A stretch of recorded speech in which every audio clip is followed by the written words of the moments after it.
Good morning, guys. Welcome to my unboxing review of the high-grade GQuuuuuuX. This is a brand new kit. It's the first kit of 2025 that I am building, and it is the flagship kit kicking off the brand new line of high-grade GQuuuuuX kits. I got this kit for $22 on Premium Bandai, which I'm glad that it's at a reasonable price and that Seed Freedom wasn't kind of an indicator of things to come, with $30 being the new standard for high grades. I'm kind of mixed on designs from the series. The Quacks itself, I like a decent amount. I think it's a very interesting design. I'm glad that they're trying new things, even though I really don't like what they did with the white Gundam or the red Gundam now, especially with those gross Elmeth funnels on the sides. It just looks not great. The standard Zaku and the Pomeranian Zaku I don't really like. The Police Zaku is very cool, and from what I've seen, the light cannon, which is the series version of the Gym, because the Gundam got stolen, so they had only the gun cannon to use as a base for their mass production mobile suits. I'm very excited to see what this line is going to have in store. I got this kit on P Bandai because while I could get it at like a standard retailer stateside, their pre-orders are probably completely full and I wouldn't be seeing it for a while, so I just snagged one on P Bandai during the Gundam Base Online tour while I could. So the box here, as you can see, here's kind of a more typical HG box art style, as opposed to the very kind of watercolor painting look of a lot of the Witch from Mercury kits and the detailed, very like shiny paintings of the Seed Freedom line. Of course, on the bottom here we have the painted build of the kit, showing off the poses and different accessories it comes with, the gimmicks, including the kind of core fighter it comes with, this different head for when the antenna's down over the eyes like a visor, and the full accessory spread. And of course on the other side, just a look at the painted build, which we should be seeing on the manual as well. So, with all that out of the way, let's get it open.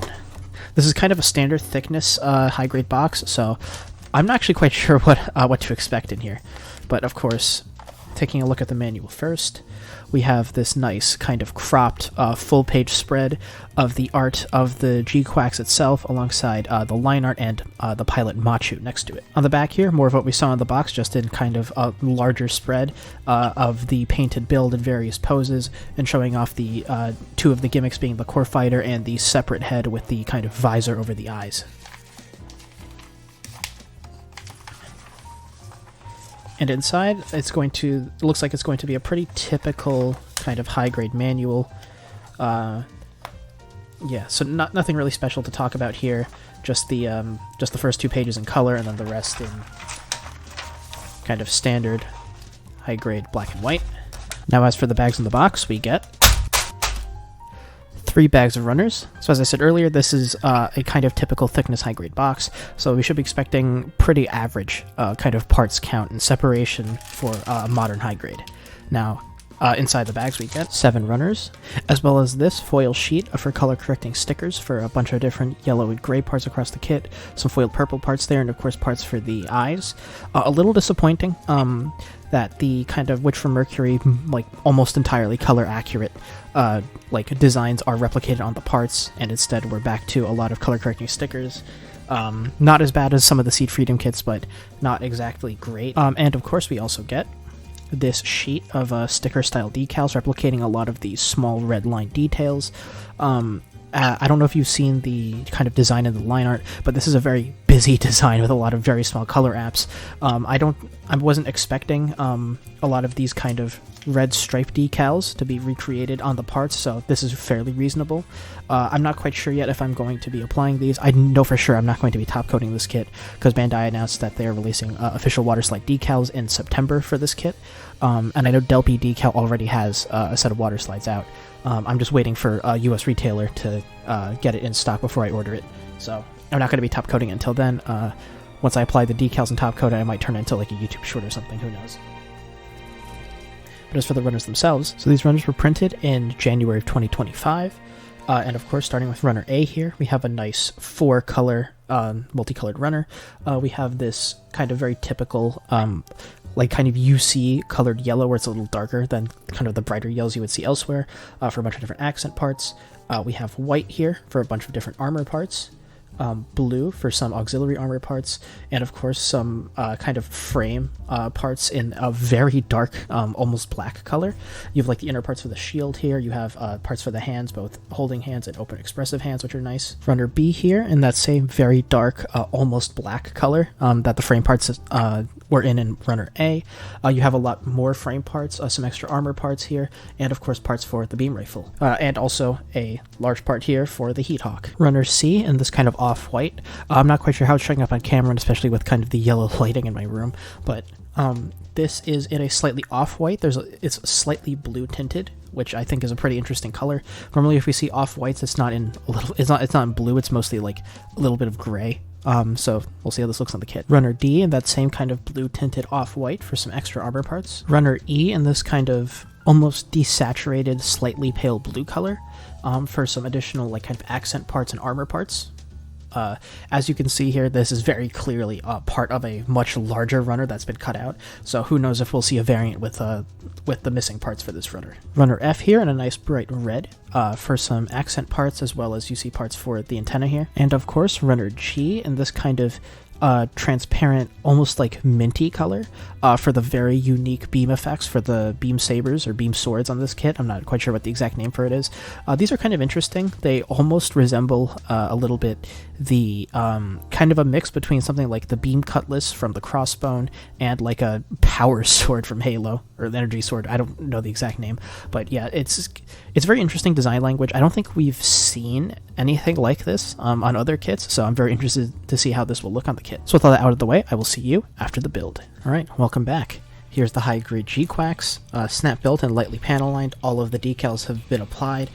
There's one that went missing because some of these like kind of red pinstripe decals are very annoying to put on when them kind of flew off. I have carpet. I was not finding that after it fluttered to the floor. But this build is interesting. And if this is a sign for the rest of the high-grade GQuuuuuX line to come, I'm actually pretty optimistic for how the rest of these kits are going to go. So getting right into the build, throwing kind of the kind of exploded parts list on the screen right now after I cut everything out and clean up all the nub marks. This build was very different from a standard high-grade build. The amount of plastic in the box is pretty comparable to a typical high-grade, but the way that plastic was used is very different. Normally, a lot of that plastic you see in kind of taking up a lot of surface area for a lot of hollow parts and limbs and things, but in this kit, as you can see, the proportions are very thin compared to an average high grade, so a lot of that plastic goes to having incredible part separation to try and make this very busy design as accurate as possible, and I think geometrically they did get it pretty spot on. This build is still a high grade. You aren't getting a full inner frame at the end of the day. A few mechanics and details are obviously not going to be recreated here, like the antenna being able to kind of fold and kind of collapse over the face in I assume like a deactivated state or something. It can't do that. You're obviously not going to have a full like core fighter system. You have a core fighter accessory that you can pose with it, but of course the full docking mechanism of the core fighter into the GQuuuuuuX itself is not here in high grade form. But what they were able to pull off with the amount of plastic in the box while keeping it at a pretty reasonable price is very impressive for this build. I will give a small word of warning though, if you're looking at wanting to get this kit. This kit kind of has shades of the real grade Crossbone Gundam, if you've ever built that, and especially in the head, there are a lot of very small parts, which is great for replicating details and color separation and stuff. It's not great if you are clumsy, and they are a major loss risk. I almost lost multiple parts of this kit. I was on my hands and knees, like scouring the carpet looking for stuff far longer than I would like to admit. But yeah, just be very careful when you're cutting out the parts for this kit and putting it all together, because a lot of these parts are very small. In terms of nubs, it's pretty typical, again, for an average high grade. I feel like I say that a lot, but a lot of the nubs are either very small or on edges or on parts that are hidden once the entire thing is assembled. So nub cleanup is very simple and easy. I feel like most of these nubs just kind of buff out very easily with just a single snip in your fingernail. If you're using single-bladed nippers, obviously double-bladed, you'll want to take a little more time taking care of the nubs. But yeah, this build is very impressive. I would say it's the most impressive part of this kit, but we'll get to articulation later. And it's a great sign of things to come. Now, aesthetics. This is where a lot of the this is where a lot of the discussion comes with this kit, because this is a very atypical design, especially for a Gundam show, being spearheaded by Anno. A lot of people are saying it kind of reminds them of Evangelion, and I can't say that they're wrong, like especially with these proportions, with the kind of thinness of all the parts, and not in like a EX Gundam kind of, that was very like thin in a skeletal way. This is very thin in a fleshy way. Like you see it in the kind of very rounded shoulders, the many curves on this kit, the kind of almost sinewy like parts on this lower leg section revealing the inside while these side parts bulge outward. All of it is very unique, and I'll be honest, I was not a fan of it when I saw it on the line art and the concept art and stuff.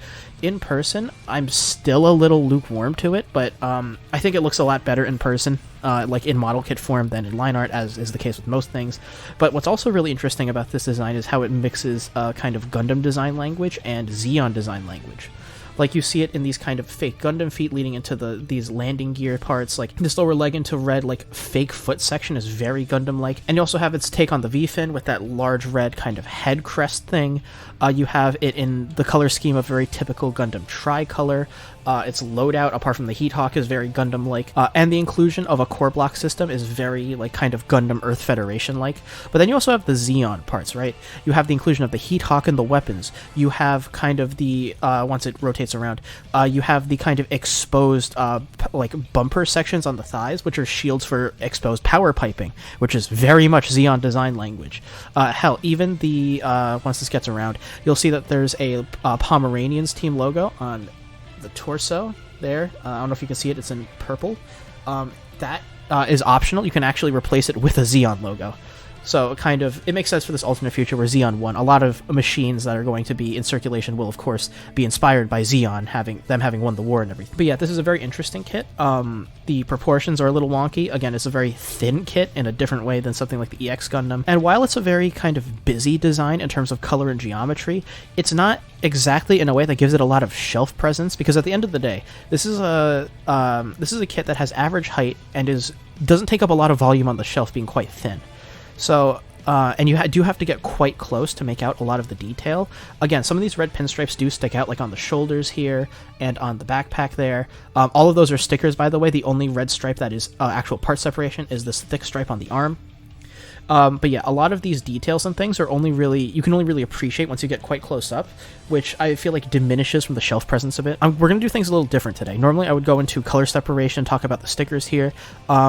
I'm going to do that after the accessory section, because a lot of the issues with color separation on this kit, like, yes, this kit is very busy. There are still a lot of things they missed. But, yeah, I'll get into that after accessories, because a lot of the issues with color separation have to do with that core fighter / backpack thing there. But yeah, before we do that, a quick height comparison. So for height comparison, here's the high-grade GQuuuuuuX next to a standard-sized high-grade being the high-grade Blue Destiny Unit 1. As you can see, the head height for this kit is pretty much identical to the Blue Destiny, so it is exactly standard Gundam size, so expect that much space on your shelf. The head crest does take up a little extra height, but again, because this kit's very thin and takes up a lot less volume than an average kit, it lacks a bit of presence despite being height-wise in line with standard Gundam suits. So for accessories, here's the high-grade GQuuuuuuX with everything it comes with. This is a pretty complete list of accessories. It's mostly typical for a loadout that you would expect a protagonist Gundam suit to have, with a few extras. So starting as usual with the hand options, as you can see, we have standard holding hands on the kit, and in addition, we have these quite nice, at least in terms of sculpt, open expressive hands. I really do like the inclusion of these. The Witch from Mercury kit, one of its big downsides was the very limited hand options that came with kits. It's very nice to see these here. Colors aren't great, but we'll get into that after this section. Of course, as mentioned in the unboxing, we have these two very unique kind of beam saber effects. Again, a mix of the silhouette of something like a beam cutlass with the kind of hollowed out nature of something like the energy sword from Halo. Again, extremely unique beam effects. I don't recall any other mobile suit really having beam effects like these. I am very interested to see what these look like on the kit in some poses. Of course, a Gundam shield. This shield is, I guess, proportionally, it's kind of in line with a lot of other shields, but in terms of the actual area it takes up, it's quite thin, and the sculpt is also fairly unique, being a very curved shield, as you can see. And there's plenty of detail on the back here, all in that frame gray, which I think is color accurate. There is part of the shield that is not color accurate, but we'll cover that after this section. So quite nice accessory here. I do feel like it's missing a little something, like it would definitely look pretty good with like an emblem on the shield or something, like if they gave an extra Pomeranian's logo or something. And before I forget, those beam effects can be used with these two beam saber handles stored on the back of the waist, and of course the beam rifle that comes with this. I actually really like the sculpt of this, and I think the color choice is very interesting with these kind of yellow, like orangish yellow accents on it. Again, I'm going to quick little spoiler here, this is not color accurate. There's quite a bit of color missing from this rifle, but the sculpt at least is quite nice. There's a lot of detail here. It's very interesting, and I think it definitely adds to the aesthetic of the GQuuuuuuX kit. Now for the parts that are atypical for a high-grade protagonist Gundam suit. Starting with the spare head. As I mentioned earlier, this kit does, in universe, it has a gimmick where the kind of head crest V-fin-like thing can kind of cover the eyes. I assume this is when it's in an inactive state. The GQuuuuuuX movie has not aired in the States yet. I don't know what the context for this is. But yeah, this is definitely interesting. I have not panel lined this part. I am probably not going to display the kit with this head because I just think the standard head's a lot more interesting. But this is still a cool accessory to have if you want to have it in like an inactive state, just kind of standing there. Of course, you have the inclusion of the Heat Hawk, this is quite a nice Heat Hawk. I actually really like this sculpt. I might steal this and use it with another kit. But yeah, this is very interesting inclusion for a protagonist Gundam suit. I did remember reading somewhere that this is not kind of a standard part of the GQuuuuuuX's loadout. It's just something that it uses kind of in the spur of the moment in one of its earlier appearances, which, again, it's still cool to have to recreate that. And yeah, the sculpt on this is definitely one of the better Heat Hawks I've seen, so very nice inclusion. This thing, which is the cockpit and nose section for the Core Fighter, which is right now the backpack of the GQuuuuuuX. So if you want to display the Core Fighter itself separately, just kind of detach this. You flip back the thrusters. You kind of flip back the thrusters so they're pointing back. And then the cockpit and nose will just kind of attach onto the front like so. And there's a 3mm peg, or a 3mm hole on the bottom, so you can display this flying separately. I don't know why you would. This Core Fighter is certainly interesting, but the thruster part definitely looks way better on the GQuuuuuuX as a backpack. So yeah, pretty nice accessory spread overall. I'm very pleasantly surprised at all the stuff that's included, and the very nice sculpt of all of it. Clothes are a different story. We'll get into it now, starting with the usage of this very large foil color correcting sticker sheet. I used almost all the stickers here. Well, I used all the stickers you're supposed to. Of course, there's this extra Xeon logo that you could put on the torso in lieu of the Pomeranians team logo, and you also get an extra sticker for each eye. I assume in case, because these are very small stickers, in case like you lose one of the eyes while applying them or something. But okay, starting with stickers 1 and 2, of course, are the eyes separately for left and right on the head. You only put the eyes on the head with the antenna kind of in the standard position because, of course, on the other head, the eyes are covered. There's no reason to do it. There is very nice molded detail underneath the eyes for the eye details in case you want to paint them in. These stickers look fine, and these are fairly typical for what you would expect on a high-grade kit. Stickers 3 and 4, you get 2 of for these kind of yellow, almost chevron accents on these dark gray parts on the side of the head. You get 2, 1 for each side of the black part, and of course for both black parts on the side of the head. Sticker 5 is going to be this head camera sticker here. I don't know how you can see that. It is quite unique. It's a very interesting color, having these 4 kind of purple camera lens dots in it. Definitely not something you typically see on head cameras. Sticker 6 you get 2 of, 1 for each of these kind of red head crests, 1 for closed, 1 for open. It's this tiny, tiny green foil sticker kind of in the middle of it. It wraps around the top. There's a black section on the top. This is one of the stickers that was very annoying to do because, again, it's very small and it kept wanting to kept wanting to pop out when I was pressing it down. So, again, this might be an aspect you would want to kind of detail paint in.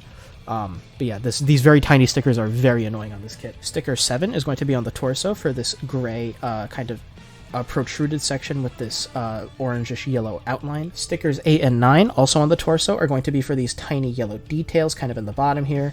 Again, it's kind of annoying that we need these color correcting stickers, but realistically, I don't really see a way that they would include these in terms of parts because of just how tiny these details are. Again, this is a very busy Gundam design. They did the best they could. I don't entirely blame them for this. It's just kind of annoying that they designed it like this. Sticker 10 is going to be this kind of yellow rectangle that wraps around this detail on the lower torso. Sticker 11 for this kind of recess in the lower torso, for a similar part to this diamond sticker here, for a gray sticker with a yellow outline. Stickers 12 and 13 are for this kind of neck collar section. I don't know how well you can see it, but kind of on these corners here, there is a purple wraparound sticker, one for each side, which is quite unique. Oh, this is also where I lost the one sticker for the pinstripe decal. There's supposed to be a pinstripe on either side. It's supposed to wrap around this tiny little ledge here. When I was trying to get that, it flipped off and fluttered to the ground, and I can't find it. Stickers 14 and 15. I did not use 15. That was that Xeon logo, but 14 is this purple Pomeranian team logo here. I don't know how you can see that. It's dark purple on dark gray, so it's kind of hard to make out. But yeah, very interesting kind of team logo sticker. Stickers 16 and 17 are kind of hard to see. They're on the leg in this kind of inner exposed section. These wrap around kind of gray and orangish yellow striped sections on the kind of middle of the shin on the inside, with this exposed frame part kind of wrapping around. Stickers 18 and 19, you get 2 of each. They're going to be on these kind of power piping shield like bumper sections. 18 is going to be the kind of thin, thicker sticker on top. 19 is going to be the longer sticker that goes in this recessed detail. Again, very interesting kind of Xeon design language with these power piping going into these like kind of propellant tanks on the insides of the thighs. Stickers 20 and 21 are going to be on these kind of blade-like feet. For these yellow kind of wraparound sections on the outside. Notably, they only wrap around the outside surface of the feet. The inside is still gray, which is not great. But yeah, this is definitely one of those stickers that could have been a separate part that just kind of slots onto the end. They did that for plenty of other parts in this kit. I don't see why they couldn't do it for the feet. And sticker 22 is going to be on the beam rifle, of course, for the camera lens. I don't know how well you could see that, but there is a kind of 2-sectioned purple lens kind of recessed in there. Very interesting detail. Of course, this is expected for like a camera sticker on the rifle. Now getting into color inaccuracies. I've separated this into 2 kind of sections. One for major color inaccuracies, which like these are kind of big color apps that if you were only to paint these parts, you would still have a pretty good kit at the end of the day that's mostly color accurate and will look quite nice. And then there are a ton of minor color inaccuracies, where you could paint these in if you want a kind of complete color accurate model, but these are things that you wouldn't necessarily notice unless you're specifically looking for them or getting very close up to the kit. Now for the major inaccuracies, most of these are actually not on the kit, they're on the accessories. The only part that is on this kit are the backs of the hands. You can see there's this kind of raised detail here. They are supposed to be in the same blue as the torso and these kind of raised cuff section. They're just all in gray for both holding hands and the open hands. This isn't really a color inaccuracy, just something I want to point out. There are also these hollow spaces in the bottom of the feet. I'm not really sure if that's supposed to be there or if it's supposed to be completely solid. The line art and stuff doesn't show the bottom of the feet, so I don't know if this is an inaccuracy or a design detail. If you know, let me know in the comments. Of course, there are major color inaccuracies in the rifle, as I mentioned before. These bottom parts here, kind of on the bottom of the handle, the bottom of this, what would normally be like a foregrip section, and the top of the stock here are all supposed to be in white. They're all in dark gray. These are kind of large sections on the rifle that would definitely add and have a little extra color pop. And the rest of the major color inaccuracies are on the core fighter. Now for the parts on the nose and the cockpit, you probably aren't going to notice them because you're probably not going to pose the core fighter separate. But on this cockpit section, this kind of this kind of rounded detail here is supposed to be the canopy. Here it's just in gray. It's supposed to be in a clear blue, but having this part here on the painted build, it's supposed to be in a metallic blue. The nose here is supposed to be split into several sections. The base is supposed to be white. This middle section is supposed to be blue, and the tip is supposed to be gray. And these kind of tips of these kind of protruding sections on the outside are also supposed to be gray. And the last major color inaccuracy on the core fighter is, of course, these big connector sections between the center and the thrusters. This like kind of big tubing section is supposed to alternate. These rings are supposed to be in dark gray, but the parts in between are supposed to be in the same blue as the intakes and the main blue of the kit. So again, very disappointing that these parts weren't in blue. That's definitely something they could have done with the sheer amount of part separation in this kit. It wouldn't have hurt to have a little more for the core fighter. Now for the minor color inaccuracies. These aren't deal breakers of any kind. They're just little nitpicks, but these are things you might want to paint in if you want a completely color accurate kit. So on the head here, for these gray sections, you can see there's some recessed sections on the front. They're supposed to be in yellow. They are not. For the head crest, all of these kind of bolt details are supposed to be in black. Again, Like, this isn't that big a deal. You can just paint them in pretty easily with like a panel liner or something. These recessed kind of arrowed, like chevron details here are supposed to be in silver. They are not, they're just red. On the arms, these kind of circular elbow cap pieces on the sides are supposed to have a yellow stripe in the middle. There is none. On the shoulders, these 4 kind of circular bolt sections, kind of surrounded by the red pinstripe, are supposed to be in gray. They're just in white because it's just one molded part. And also on the shoulder, you see there's this kind of white stripe here in this recess. That's supposed to be yellow. On the waist, you see this kind of bolt here on the kind of rim part of the waist that is supposed to be in dark gray. It is in white. On these kind of raised parts of the intakes on the thrusters, there's supposed to be a yellow stripe. It's just in blue. Yeah, these kind of recessed details inside of the thruster intake is supposed to be dark gray. I just painted it in with a panel liner. It's blue out of the box. These kind of recessed triangle parts on the side are supposed to be in gray. It's just white. I kind of lightly shaded it in with a gray panel liner. And of course, these raised ridges on the back by the thruster is supposed to be in blue. It is in white. On the rifle, behind the kind of camera lens here, there is a small kind of recessed stripe detail. I don't know how well you can see that. It's very kind of subtle. That is supposed to be in yellow. It is just in gray. And of course, these bolts on the stock are supposed to be in gray. They are yellow out of the box. I shaded them in with a little bit of gray panel liner. And the last color inaccuracy that I noticed, there might be more, is on the shield here. You might notice on the kind of piping on the outside, there's a small recess that is supposed to be yellow. It is just gray. So as you saw, there are plenty of color inaccuracies on this kit. It's an extremely busy design. Like, again, it sounds like I'm harping on this kit a lot. These are nitpicks. No one was really expecting this kit to be completely color accurate, especially with all those minor details. The major ones, I am a little disappointed they weren't color accurate. Like, the backs of the hands should definitely be blue. Those big kind of connector parts on the core fighter should be alternating off-white and gray. Yeah, there wasn't really a reason for them to not include this and not have any kind of color corrections for them, which is a little annoying. But yeah, if you just paint in those major color inaccuracies I mentioned, you'll have a pretty good looking kit. You don't really have to worry about the minor ones unless you really want it to be kind of perfect. Getting into articulation, and this is, in my opinion, the most impressive part of this kit, how well it's able to articulate. So for the head, this is quite possibly the best upward head raise I've ever seen. That is incredible. Look at that. It's looking almost like completely vertically up. This kind of entire neck joint is on a hinge, and this the actual like kind of peg the actual ball the head is on can rotate quite far back. So yeah, you have an almost complete vertical look up. It can look down into its own chest. Of course, a full 360 rotation. I can tilt side to side quite a good amount. And the neck itself can rotate. It's kind of difficult to get to, but yeah, I can rotate a little bit in there. For the shoulders, of course, these are very atypical shoulders, being just kind of balls floating off to the side. They don't really get in the way of articulation, but if you need to, they can rotate up and down. Of course, the connector between the arm and the torso can swing out a little bit to give a somewhat of a shoulder bend, or somewhat of a forward swing. Not the best I've ever seen, but it's good, but it's fine. Of course, rotation in the upper bicep, full 360 rotation, side raise, kind of swiveling after swiveling the shoulder, you are able to get over 135 degrees, which is quite good. Not quite last shooting level, but still very nice. A single bend in the elbow, but because of the design, you are able to get a very nice, almost full 180 bend. There is a point of rotation in the cuff here. It can swivel. And of course, the wrist, being on a ball joint, will do ball joint things. Oh, just be careful not to pop it out. The torso will have this absolutely incredible forward crunch. The kind of multiple joints in the torso that allow this give it a very organic kind of feel, like which again enhances the kind of Ava-ness of this design.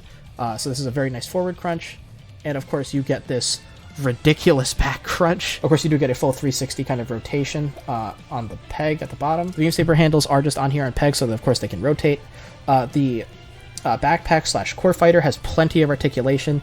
You have a point of articulation in the connection point that can rotate about. You have a point of articulation kind of where the gray part meets the center point, where that can rotate as you need. And of course, you have a point of rotation where the thruster meets the gray part, so that can rotate as well. So very nice articulation back there. The waist, there are no there's no skirt armor to speak of, so there's no articulation there, of course. Legs, because of the lack of skirts, you can get 135-degree forward kick, very nice. Rear kick, you're going to be blocked a bit by the beam saber, but still 90 degrees is a lot better than what we normally get with the fixed back skirts on high grades. Side raise is going to be a little disappointing, under 90 degrees, but still quite nice and will give you more than what you would ever want or need on this kit. Of course, you do have rotation in the leg. Not full 360 rotation, as you can see the joint kind of limits it to a 90-degree rotation outward, and maybe a 45-degree rotation inward. Single joint in the knee, but will still give a full double bend, like 135-degree bend at the knee. And in the feet, this kind of bladed foot landing gear section can rotate about the peg. I don't know why you would ever want to have it like this, but you can if you would want. And of course, this kind of section that's attached to inside of the fake Gundam foot can rotate in and out for taking wide-legged poses. And of course, it can go forward and back a little bit, but it's going to be limited by the kind of ankle armor.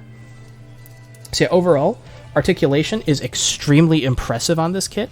This is definitely if this is a sign of things to come, great prospects for posing the GQuuuuuuX line.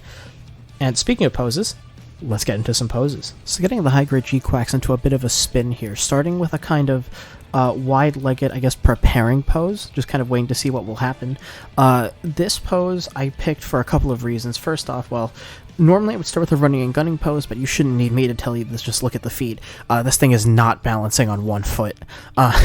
It's just not going to happen, not with those like kind of half foot like landing gear type things it has. But this pose kind of shows off a couple of things. First off, the shield is quite small compared to this kit. It definitely doesn't look good kind of in a defensive pose hiding behind the shield. You definitely want it kind of offensively, either in a charging pose or like mid-attack, just to look a little bit more dynamic. And second, to show off that this kit doesn't look the greatest on the ground. It's more than stable as long as both feet are on the ground, but it doesn't look great. Like, this is clearly a suit that was designed to be in the air, with the rather large thrusters on the back, the large thrusters next to the landing gear feet. All of it just kind of emphasize that this kit looks its best in the air, not on the ground. I would not recommend posing this kit on the ground like this. And just to cover all my bases, here is it in a kneeling pose, shooting over the shield, and this kind of exemplifies what I said with the last pose, that this kit doesn't look great in either grounded or defensive poses. That shield is way too small to realistically believe that this thing's actually using it to provide like meaningful cover while it's stationary. This is nothing like the ground Gundam or anything where it can use the shield for cover.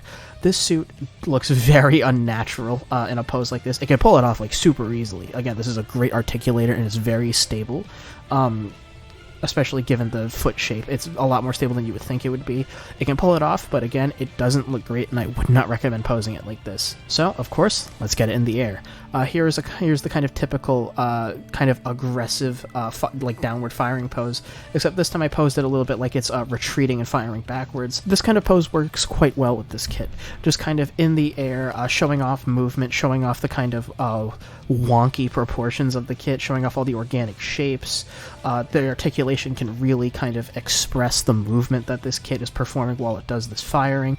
It all looks fantastic. The beam rifle sculpt, as I mentioned earlier, is great. The detail on the underside of the shield also makes it pretty nice for high-grade shields to kind of hold in this kind of pose. A lot of shields are missing that kind of underside detail or are lacking a lot of geometry there. This kit has it in spades, so it does look quite good, and I would consider putting it in this pose on the shelf. Moving on to another weapon, let's go for the Heat Hawk in this kind of aggressive flying forward, maybe perhaps about to throw the Heat Hawk about to give a kind of leaping downward slash. Again, it's a very simple weapon, but it looks quite good. The sculpt is quite nice. It's a very kind of unique weapon to be included with a protagonist Gundam suit. Like, a Heat Hawk on this kind of mixed Gundam Xeon design language suit is very interesting. If not for like the novelty of it, this kit definitely has plenty of unique options on the shelf to give it something to stand out. Like I said earlier, it by itself it doesn't really have that much shelf presence, but the Heat Hawk definitely helps it stand out. It's definitely something I would consider posing with it, and you'll see it later when I talk about in the conclusion. There's a very interesting pose kind of that on the back of the manual the painted build shows off that I replicated. That looks very nice. I would definitely consider that pose on the shelf. But moving on to probably what a lot of people would consider to be the most interesting weapon in this set, the beam sword, or beam saber, I'm not quite sure. But again, this very odd kind of beam effect here, it's very cool. It's very unique. This is definitely, if you want like maximum kind of impact on your shelf, definitely use these unique beam saber effects. They look awesome. The kind of mint green is a pretty rare color as far as beam effects go. I don't remember any other like kit that I have that comes with beam effects of this color, especially their shape and size are relative to the GQuuuuuuX itself. It looks great, and this also shows off kind of what I was talking about earlier with the small beam shield at its best, when it's just kind of part of the movement of an action and not actually being used for defense. Because right here it just kind of emphasizes the movement of the left arm kind of flying outwards while it's about to deliver this crazy like flying strike with the beam sword. So yeah, excellent pose, excellent accessory, definitely a great option to pose on your shelf. So in conclusion, the high grade GQuuuuuuX is a fantastic high grade. It is the first high grade of every new line is always a very important one, because it kind of sets the tone for what to expect for the rest of the high grades. Like Witch Mercury line, the high grade Lefrith is a fantastic kit.